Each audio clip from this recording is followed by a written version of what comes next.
Terungkapnya kasus pembunuhan ibu dan anak yang dikenal dengan nama kasus Subang masih jadi sorotan publik.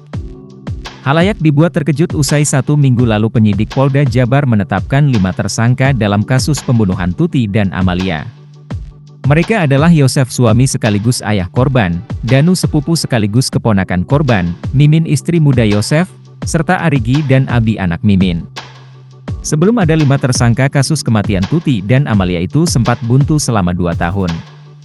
Sejak Tuti dan Amalia ditemukan tak bernyawa dalam kondisi mengenaskan pada 18 Agustus 2021, pihak kepolisian telah memeriksa ratusan saksi dan puluhan bukti. Hingga akhirnya di pertengahan Oktober 2023, penyidik tahu kronologi pembunuhan ibu dan anak itu berdasarkan pengakuan salah seorang tersangka, Danu. Pasca Danu membongkar keterlibatannya, kasus Subang diisukan bakal memiliki tersangka baru. Sosok diduga calon tersangka baru itu tak lain merupakan orang dekat korban. Dia adalah Yoris. Dugaan soal pihak kepolisian bakal menetapkan tersangka baru itu berasal dari kuasa hukum Yoris sendiri.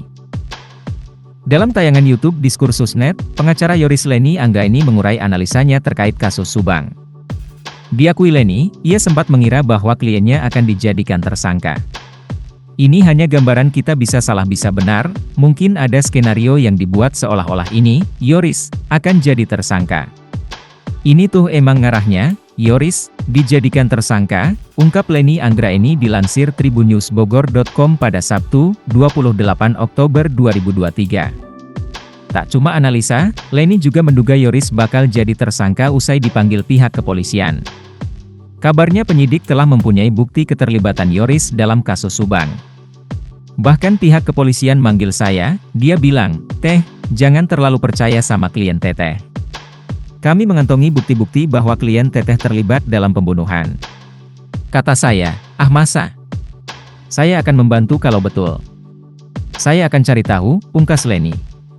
Mengetahui hal tersebut, Leni segera berkoordinasi dengan Yoris terkait bukti yang dimiliki kliennya itu. Termasuk dengan chat lama di ponsel terdahulu Yoris.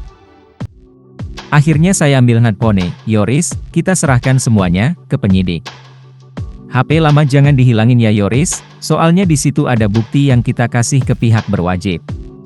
Tapi ternyata sudah clear, imbuh Leni. Beruntung, firasat Leni tak terbukti hingga kemarin. Sebab Yoris masih berstatus saksi dan jumlah tersangka belum bertambah. Kendati demikian, Leni sempat mencurigai Yoris terkait kasus Subang. Berjalan beriring waktu terus, sempat lega, alhamdulillah klien saya tidak terlibat.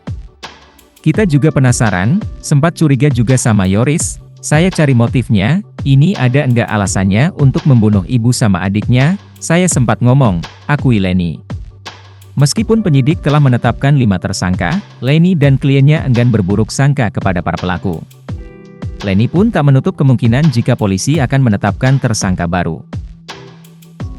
Asas praduga tak bersalah juga harus dikedepankan, kita hormati proses di kepolisian, nanti akan seperti apa, bisa saja nanti ada tersangka lain, ucap Leni.